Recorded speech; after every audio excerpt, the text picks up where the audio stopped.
주의 이름으로 기도하옵나이다. 아멘. 네, 하루는 어떤 동네 아주머니가 시장을 보고 집으로 가는 길에 옆집 아이들을 만나게 됐어요.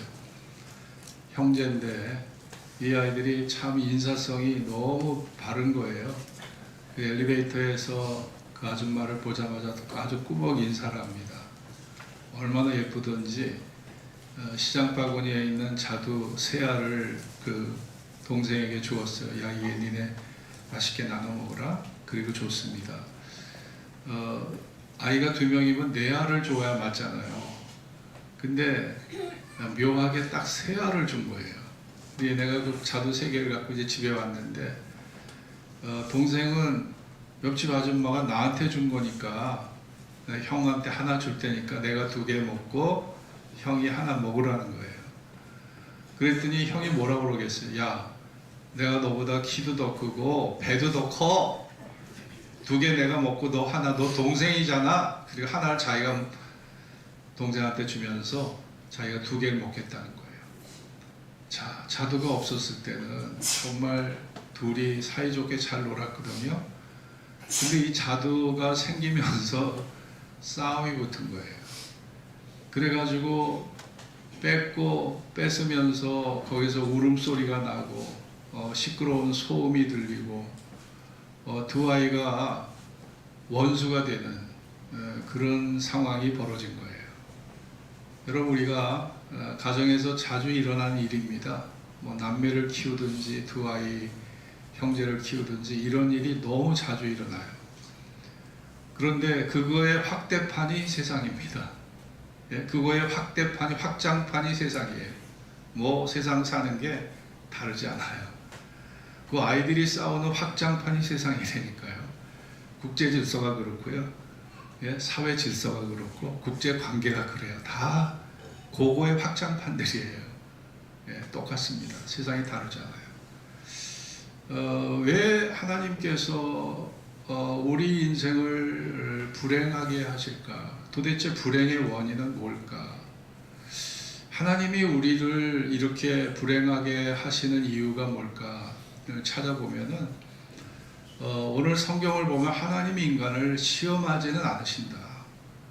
하나님은 인간에게 좋은 것을 주기를 원하시는 하나님이시지, 하나님이 인간을 타락하게 하고 불행하게 하고 인간을 슬프게 만드는 것이 하나님의 기쁨의 열매가 아니라는 겁니다. 그러니까 하나님을 시험하는 자로 오해하지 말라. 하나님은 우리를 시험하게 하는 자가 아니다. 믿음의 시련은 주셔요. 하나님이 우리 믿음의 성장을 위해서 시련은 주시지만은 우리를 타락케 하는 시험은 주지 않으신다는 것입니다. 그것이 야고보 사도가 전하는 말입니다. 말씀이에요. 그러니까 모든 불행의 원인은 사실 위로부터 내려오는 게 아니라 모든 불행의 원인은 인간의 마음에서 자체 생산이 되는 거예요. 자체 생산. 우리 마음에서 이 타락한 본심에서 자체 생산이 되는 것이 인간의 불행이다. 이렇게 정의를 내릴 수가 있는 겁니다. 그러니까 자기 마음 관리를 잘 해야 되는 것이죠. 그래야 우리가 진정한 행복을 맛보고 참된 자유와 기쁨을 우리가 얻게 된다. 이것이 야고보 사도가 전한 말씀입니다. 다 인간의 싸움이 더 먹겠다고, 더 가지려고, 더 화려한 삶을 추구하려고, 다 거기에서부터 이 지나친 욕망 때문에 참 인간이 너무너무 불행해지는 것입니다. 자, 오늘 우리 13절을 같이 13절을 같이 읽겠습니다. 사람이 시작. 사람이 시험을 받을 때에 내가 하나님께 시험을 받는다 하지 말지니 하나님은 악에게 시험을 받지도 아니하시고 친히 아무도 시험하지 아니하시느니라. 네, 하나님은 악에게 시험을 받지도 않으시고, 그리고 하나님은 친히 아무도 시험하지 않으신다. 하나님은 우리를 시험하는 자가 아니라는 거예요.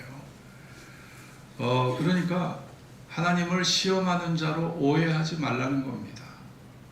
그런데 왜 하나님은 선악과를 에덴 동산에 심어 놓으셨을까요? 그것은 인간이 자기의 주인을 몰라보고 주권자를 몰라보고 정말 자기들이 주인이 되고 하나님이 될까봐 하나님이 시험하는 선악과의 나무의 실과를 심어 놓으신 거죠. 그 선악과가 없었다면 하나님의 존재를 사람들은 아마 망각하고 살았을 거예요. 그 선악과 나무라는 것은 그러므로 하나님의 존재를 심어 놓은 것이고 존재를 확인케 하는 것입니다. 그 나무를 볼 때마다 하나님의 약속, 너희가 저 나무의 실과를 먹는 날에는 정령 죽게 될 것이다 라고 하는 이 하나님의 명령을 의식하게 하신 거죠. 여러분 그렇습니다. 인간이란 존재는 사실 애들이 조금만 머리가 커도 부모의 간섭과 지배에서 벗어나려고 해요. 잔소리를 들려하지 않고 독립적 자아로 살아가려고 하거든요. 정말 그런 존재가 인간입니다. 하나님이 선악과의 나무의 실과를 심어놓은 이유는 너희의 존재 속에 내가 나를 의식해야 되는데 인간은 하나님의 존재를 잘 잊어버립니다. 망각해버려요. 그리고 내가 주인이 되고 내가 하나님이 돼서 살아가는 존재가 인간이거든요. 선악과가 없었다면 아마 인간은 지금 다 하나님이 돼 있을 거예요. 그 선악과 때문에 인간은 비로소 내가 하나님의 지배를 받는 존재였구나 라는 사실을 비로소 알게 된 것이죠. 아담이 범죄했을 때 하나님이 아담에게 물으셨습니다. 왜 내가 벌거벗음을 수치롭게 알고 숨었을 때 아담아 내가 어디 있느냐 하시면서 아담을 추궁하시자 아담이 한 말이 뭐예요? 하나님이 지어주신 저 여자가 나무의 실과를 먹게 해서 내가 따먹었다. 또 여자는 뱀이 이 실과를 먹도록 나를 꿰어서 내가 먹게 되었다. 아담이 만일 하나님의 추궁을 받았을 때 정말 무릎을 꿇고 머리를 숙이고 고개를 납작 엎드려서 하나님 정말 제가 잘못했습니다. 제가 욕심이 생겨서 제가 탐심이 생겨서 호기심에 못 이겨서 하나님의 명령을 기억했음에도 불구하고 내가 어리석은 짓을 했습니다. 하나님 날 용서해 주세요. 다시는 제가 이런 짓을 하지 않을게요. 정말 진심 어린 중심 어린 회개가 있었다면 하나님은요 아담을 용서하셨을 거예요. 그래 아담아 내가 너의 회개를 받아들일게. 다시는 그러지 마라. 단 한 번이야. 이제 앞으로는 절대 그러지 마라. 이러셨을 거예요. 근데 아담은 철저하게 자기 잘못을 부정했어요. 그리고 모든 것을 하나님께 전가시키고 그리고 모든 것을 여자에게 전가시켰어요. 참 이게 무서운 것이고 그 죄가 우리 혈관 속에 여전히 흐르고 있습니다. 남편은요 아내에게 탓을 돌려요. 아내는요 남편 탓을 돌립니다. 자식은요 부모를 탓해요. 부모는 또 자식을 탓해요. 백성은 지도자를 탓하고 지도자는 백성을 탓합니다. 여러분 지금 세계가 모두 다 남에게 탓을 돌리지 내 탓이라고 스스로 뉘우치고 내 탓이라고 스스로 반성하는 사람들은요 소수에 불과한 겁니다. 정말 내 탓으로 모든 것을 인정하는 사람들은요 정말 인품이 훌륭한 거예요. 여러분 하나님이 다윗을 특별히 사랑한 이유가 무엇입니까? 다윗이 죄가 없어서 의인이기 때문에 하나님이 다윗을 사랑한 것입니까? 아닙니다. 여러분 다윗처럼 이중적이고 흉악하고 다윗처럼 이런 정말 패역한 존재가 없어요. 왜냐? 아니 벌거벗은 여인을 보고 유혹을 받아서 그 여인을 왕궁으로 불러들여서 유부녀인인 것을 알면서 동침을 했잖아요. 예, 간음죄를 범했잖아요. 그리고 그 여자가 임신을 하자 이거를 숨기려고 우리아를 전쟁의 현장에서 불러내서 자기 아내와 동침하게 한 겁니다. 억지로. 왜냐? 그래야 자기가 임신한 것이 발각되지 않기 때문에. 이렇게 패역한 사람이 어디 있어요? 그런데 우리아는 전쟁통에서 내 전우들이 지금 싸우고 있는데 나 혼자 이런 쾌락을 누려서는 안 됩니다 하면서 집에 가지도 않았어요. 그러자 실패로 끝나자 우리아를 아주 극렬한 전투 현장에 보내서 결국 전사하게 만들었어요. 그러니 간음죄와 살인죄를 동시에 지은 거죠. 어떻게 보면 참 악랄한 사람입니다. 그러나 다윗은 나단 선지자가 자기의 죄를 지적을 할 때, 야, 니까짓게 왕인 나에게 내 잘못을 지적하고 내 실수를 드러내? 너 내가 누군 줄 알고 이따위 소리를 하는 거야. 나단 선지자에게 그렇게 윽박지르지 않고 바로 무릎을 꿇었어요. 침상이 젖도록 하나님께 회개 기도를 드렸습니다. 하나님, 보니까 제가 죄인이었군요. 제가 죄인이었고 제가 악한 사람이었고 제가 제 안에 숨겨진 죄를 끝까지 은폐하려고 이렇게 거짓된 몸부림을 제가 피고 살아왔습니다. 하나님, 이게 제 정체성입니다. 이게 제 정체입니다.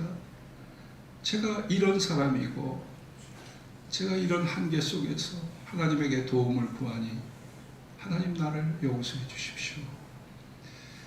정말 다윗은 침상이 젖도록 그렇게 눈물로 기도했습니다. 정말 하나님은 다윗의 그 솔직함을, 그 진실한 회개를 하나님이 참 기뻐하셨던 거예요. 여러분과 저 중에 죄 안 짓고 사는 사람 누가 있겠습니까? 그러나 그 죄를 짓고 나서의 태도가 문제인 거예요. 아담처럼 발뺌하고 하와처럼 발뺌하고 책임을 전가하고 남에게 탓을 돌리고 자기는 아무 잘못도 없는 것처럼 그렇게 살아가는 존재를 하나님은요 대적하시는 겁니다. 그런 사람 하나님 미워하셔요. 참 하늘이 알고 땅이 알고 내가 알고 네 양심이 아는데 아니라고? 하나님이 참 너 대단하다 그러시는 거예요. 그런데 정말 무릎을 꿇고 기도하면서 하나님, 제가 잘못했습니다. 저는 이것밖에 안 돼요. 하나님이 나를 박대하시고 하나님이 나를 외면하시면 제가 어디로 가요? 그러면서 정말 하나님 앞에 무릎을 꿇고 중심으로 자기 죄를 회개하면 하나님이 그 눈물을 외면하지 못하세요. 사랑의 하나님이시기 때문에. 그래서 하나님은 그 사람을요, 그 죄인을 품으시는 거예요. 그래, 안다. 내가 부족해서 너를 완벽하게 짓지 못한 내 탓이지. 하나님도 그러시는 거거든요. 근데 끝까지 우기고 끝까지 자기는 잘못한 게 없다고 그러고 끝까지 자기는 잘했다고 그러고 모든 것을 남에게 탓을 돌리고 참 이런 사람은요 사랑받을 수가 없어요. 사랑받을 수가 없는 겁니다. 하나님이 다윗을 사랑한 이유가 그래서인 거예요. 의인이어서가 아닙니다. 완벽해서가 아니에요. 다윗은 파렴치하고 패역한 존재였지만 그에게는 적어도 그런 솔직함과 진실한 회개가 있었기 때문에 하나님이 다윗을 들어서 쓰시고 그 자손을 통해서 메시아 예수 그리스도 인류의 구원자를 다윗의 후손을 통해 보내신 겁니다. 여러분, 오늘도 회개하는 자 하나님이 귀하게 여기시고 그 회개하는 자를 사랑하시는 거예요. 우리가 하나님 앞에 솔직함을 가져야 합니다. 솔직하게 우리의 자신을 통회하는 그런 마음에 하나님의 긍휼과 자비가 임하게 될 것을 믿습니다. 여러분, 오늘 우리 13절 다시 읽겠습니다. 사람이 시작. 사람이 시험을 받을 때에 내가 하나님께 시험을 받는다 하지 말지니 하나님은 악에게 시험을 받지도 아니하시고 친히 아무도 시험하지 아니하시느니라. 네, 자기가 잘못을 저질러 놓고 하나님 보고 하나님 왜 나를 시험하느냐는 거예요. 하나님 왜 나를 이렇게 못 살게 하냐는 겁니다. 하나님 왜 나를 이렇게 불행에 빠뜨려 주세요? 왜 나를 이렇게 불행에 빠뜨리세요? 내가 도대체 뭘 잘못했어요? 내가 도대체 뭘 잘못했길래 나를 이렇게 힘들게 하세요? 그러면서 하나님에게 따져요. 그리고 하나님을 원망해요. 하나님을 불평합니다. 그리고 하나님을 대적합니다. 그리고 배은 망덕한 말을 쏟아내요. 이게 인간이거든요. 자, 그런데 성경을 보면 하나님은 악에게 시험을 받지도 않으시고 아무도 시험하지 않는다. 아니, 악한 부모도 자식한테는요 좋은 것을 심으려고 해요. 내가 사기꾼일지라도 자식에게는요 사기꾼 되라고 가르치는 부모 없습니다. 내가 도적질을 해도 자식에게 도적질을 가르치는 부모 없어요. 내가 악랄한 폭력범이라도 자식의 폭력을 쓰라고 가르치는 부모 없다고요. 여러분, 악한 인간도 그런데 하나님이 인간이 타락하고 인간이 부패하고 인간이 함정에 빠지는 것을 하나님이 어찌 원하시겠습니까? 절대 원하는 길이 아니라는 거예요. 자, 그럼 시험은 어디서 오느냐? 인간의 불행은 어디서 오냐? 인간의 불행은 자체 생산이 되는 거예요. 자체 생산. 인간의 이 속에서, 인간의 내면 속에서, 이 속에서 솟구쳐 나오는 이 악한 생각들이 이 우리의 불행을 자체 생산해 버리는 거예요. 성경은 그렇게 우리에게 말씀합니다. 욕심이 잉태한 즉 죄를 낳고 죄가 장성한 즉 사망을 낳느니라. 그러면서 성경은 내 사랑하는 형제들아 속지 말라. 속지 말라. 내 자신에게 속지 말라. 세상에 속지 말라. 우리를 불행하게 하는 요소가 외부에서 오는 게 아니라 우리 내부에서 이 발생되고 내부에서 솟구쳐 나오는 것들이 우리를 지배하고 바로 그 욕망의 포로가 돼서 끌려다니는 존재가 인간이라는 것을 성경은 지적하고 있는 것입니다. 여러분, 오늘 내 사전에 불가능이 없다 이런 말을 한 사람이 누굽니까? 나폴레옹이에요. 나폴레옹. 여러분 잘 아시잖아요. 나폴레옹은 아주 가난한 그런 가정의 배경 속에 자랐고 너무 못 먹고 자랐기 때문에 키가 150cm밖에 안 돼요. 나폴레옹의 키가 그렇게 작았습니다.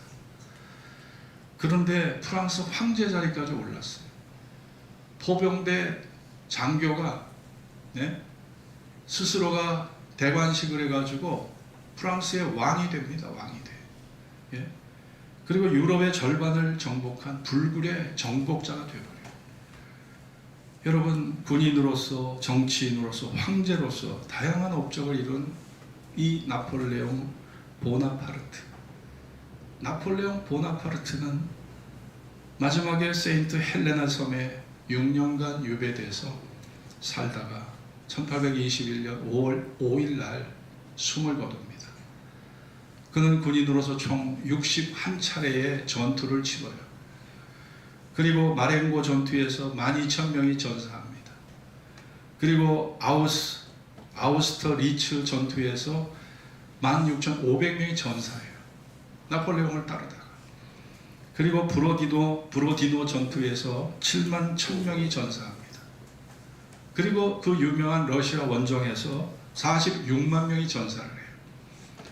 1793년부터 1825년 사이에 총 32년 동안 총 61차례의 전투와 전쟁을 치르면서 나폴레옹을 따르는 군인들, 젊은 병사가 몇 명이 죽었을 것 같아요? 300만 명이 죽었습니다. 역사의 진실한 자료입니다. 나폴레옹을 따르다가 300만 명의 젊은 병사가 희생을 당한 거예요. 그의 마지막 말은 프랑스, 군대, 그리고 조세핀. 그가 그토록 사랑했던 조세핀. 그 여인의 이름을 부르면서 죽어갑니다. 세상의 모든 것을 다 잡을 것처럼 열정적으로 처절하게 몸부림치며 살았지만 그 마지막 가는 그의 손은 빈 손이었고 빈 수레였어요. 헛된 신념과 헛된 야망, 헛된 꿈을 결코 실현하지도 못할 헛된 망상 때문에 그를 따르던 300만 명의 젊은 병사가 죽임을 당한 겁니다.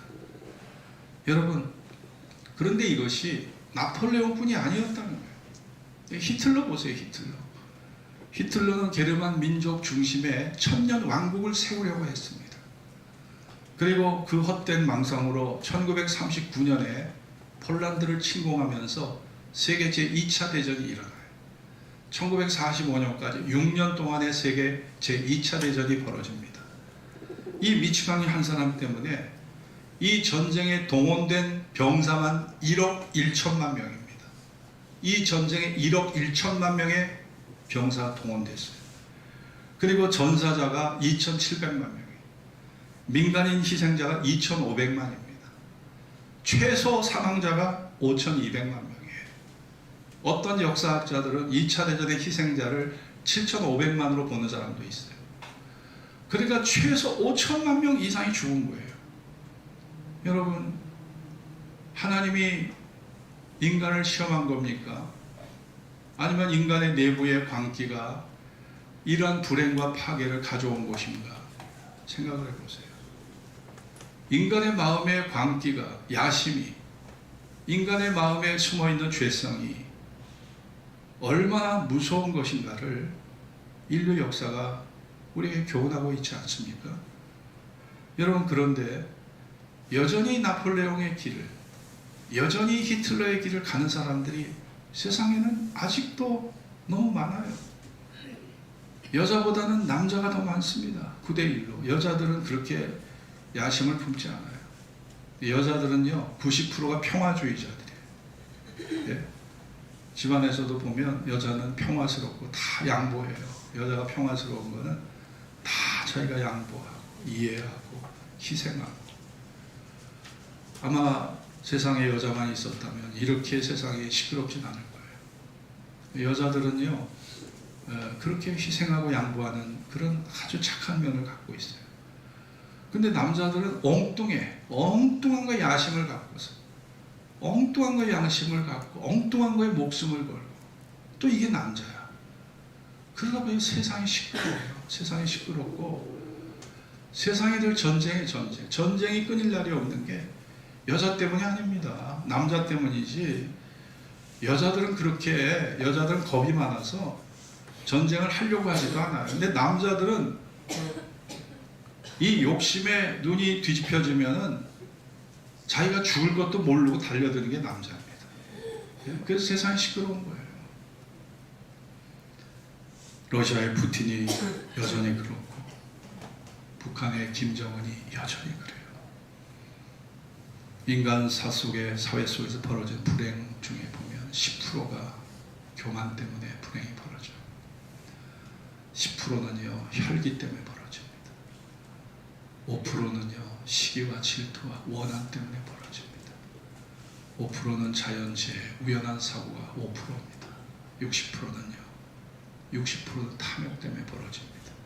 사기, 사건, 도박, 투기, 이혼, 자녀 유기, 가정 파괴, 살인, 자살, 그리고 폭력, 고소, 정치적 명예욕 다 보면 더 가지려고, 더 높아지려고, 더 풍요해지려고, 더 화려하게 살려고, 더 사치하려고. 참 이기적인 욕심 때문에 참 세상이 시끄러워. 이 이기적인 욕심 때문에 참 세상이 불행해지는 거예요. 그렇게 사이좋게 놀던 형제가 더 먹으려고 그때부터 싸움이 일어나요. 집안이 시끄러워지고, 그래서 울고 불고 때를 쓰고 서로 욕을 하고 손가락질하고 단절이 되고 원수가 되고. 여러분, 이 사회는 그 어린아이들의 싸움의 확장판이에요. 확장판입니다. 우리는요, 여러분과 저는 항상 조심해야 돼요. 욕망이라는 시한폭탄이 내 안에 숨어 있다는 것이고, 이게 언제 폭발할지 모르는 거예요. 제가 1년 동안 교회를 위해서, 또 제 개인을 위해서, 저 자신을 위해서도, 또 저에게 특별한 기도 제목이 있어서 제가 1년 동안, 지난주까지 제가 3일 금식을 12차례를 했어요. 자랑이 아닙니다. 3일 금식을 지난주까지 12번을 했어요. 쉽지 않은 일이었습니다.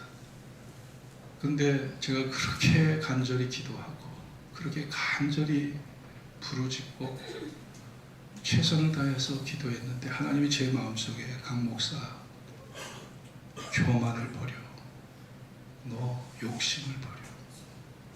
하나님이 저에게 그러시대요. 교만을 먼저 버리래요. 욕심을 먼저 버리래요. 제가 욕망의 포로가 돼서 살아온 존재라고 저도 부정할 수가 없습니다.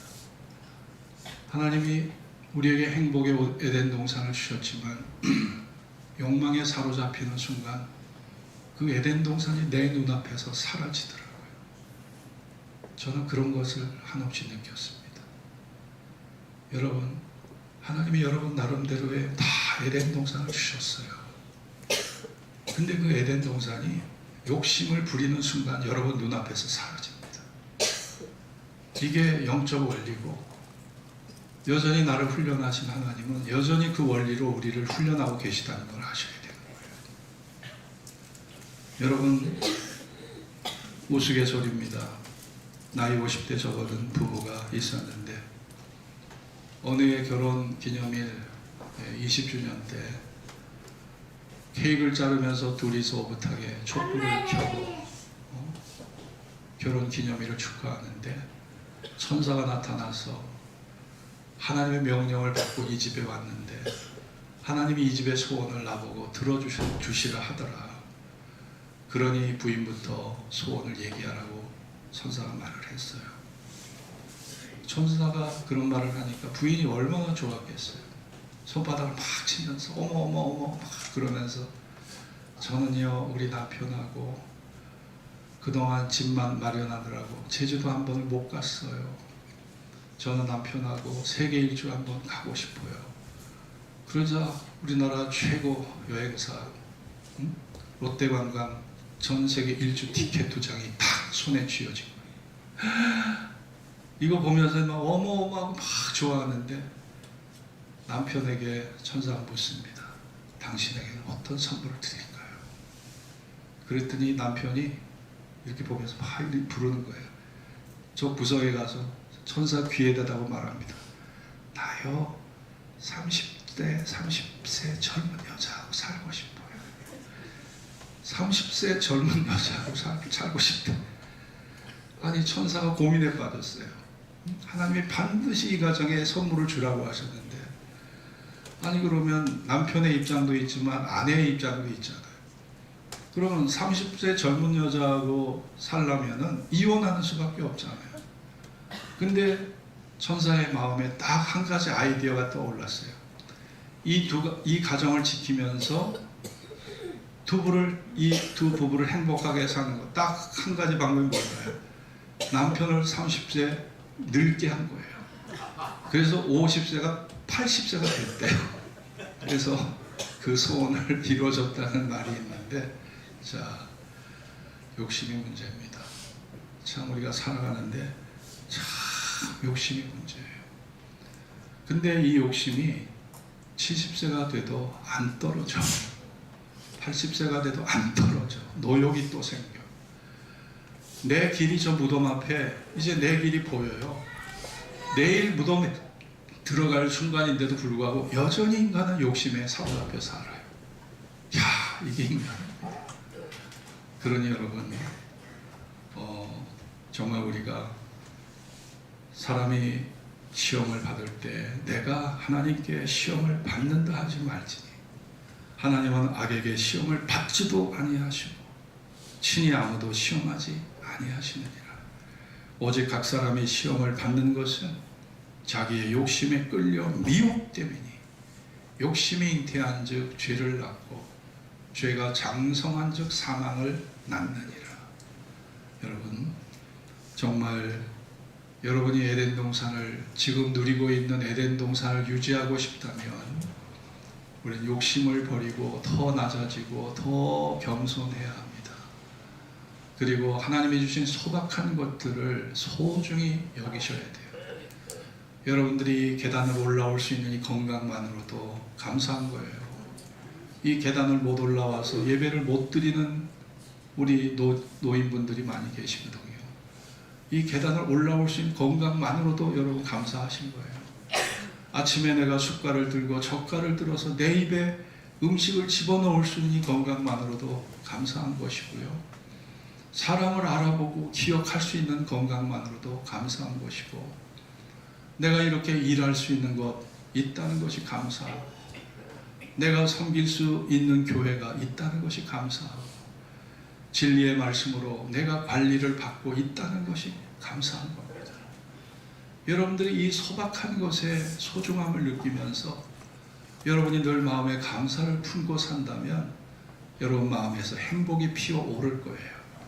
하나님이 주시는 행복이 피어오를 겁니다. 우리를 망하게 하는 것은 다 욕심 때문이거든요. 욕망의 포로가 되면 눈이 뒤집혀져요. 아무것도 보이지를 않아요.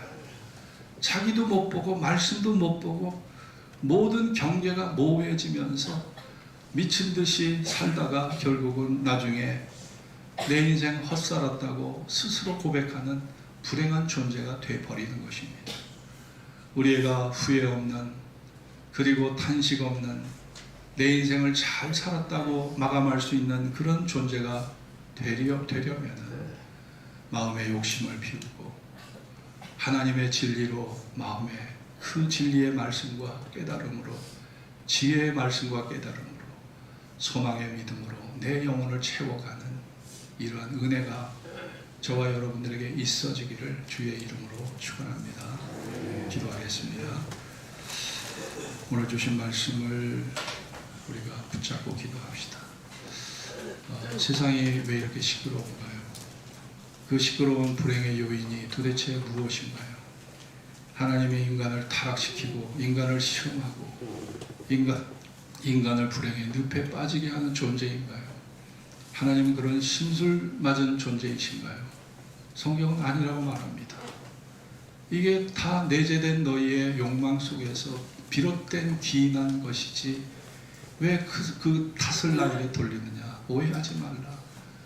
나는 너희를 시험할 이유도 없고 내가 시험 받을 이유도 없고 내가 너희를 시험할 명분도 없느니라. 모든 것이 욕심이 잉태해서 죄가 나아지는 것이고, 그 죄가 그가 죄가 커질 때 결국은 사망이 나에게 빚어지는 것이죠. 세상이 시끄러운 이유가 우리의 욕망 때문에 있는 것입니다. 이 욕망의 포로가 돼서 살지 말고 말씀의 종으로 하나님이 주신 것들을 감사히 여기며 살아가는 나 자신이 되기를 기도합시다. 다 잡심으로 기도.